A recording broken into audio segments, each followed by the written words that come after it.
What are your key takeaways from everything that's going on, and what should the average American or the average person worldwide really be on the lookout for and pay attention to?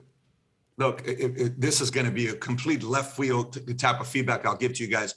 So I'm watching a guy who's doing an interview from Ukraine, and he says, we were not expecting this. There was a longest line today in gas station where people are leaving. They didn't have weapons. They didn't have this. They didn't have that. To the average person, I would say proper preparation prevents poor performance. Look, when I got married, my wife, I got her a Range Rover and I parked it outside. One day I go to sleep. I wake up in the morning, the entire window was shattered.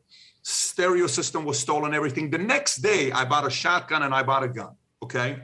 I bought a shotgun and a gun because I had a kid. Chico was born. And I said, it's my job to, and by the way, I'm living in California doing that, and I'm a military background, so I kind of know how to use this stuff because I used it for the years that I was in the military. So if you have a wife and a kid and a husband and family and people to protect, it's kind of your duty to protect them. What do you do with that? Proper preparation prevents poor performance. You got to secure your family, right?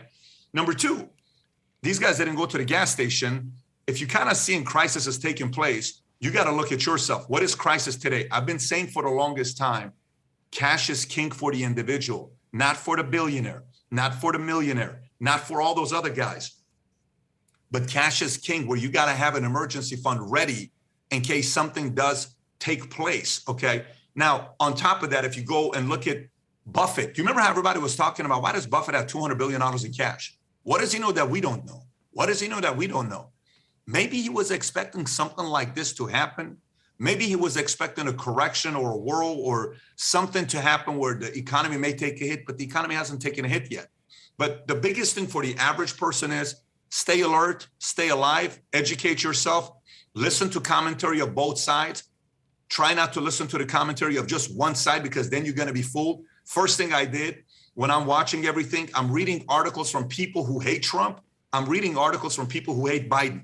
If you only read articles from people that hate Biden, you're going to have a blind spot. And if you only read articles from people that hate Trump, you're also going to have a blind spot. Do not be naive today. Okay? Do not mean these guys didn't wake up this morning wanted to put food on your table. They woke up this morning wanted to make sure they look good in front of camera and the legacy shows good about them being a president. You and I have to go do that. We have to go take care of our families. And look, again, another reminder, proper preparation prevents poor performance. And stay alert, stay alive, educate yourself.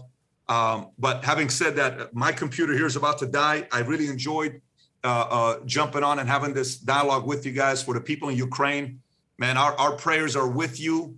I know war, it sucks. I remember that as a kid. Till today, it's got an effect on me. I watch certain movies and I immediately go back to Iran.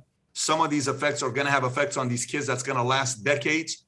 But, God willing, there's going to be some kind of a decision being made here quickly for this to end, because war never benefits the world.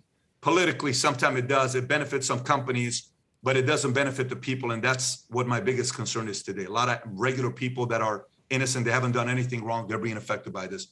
Hopefully this ends very quickly.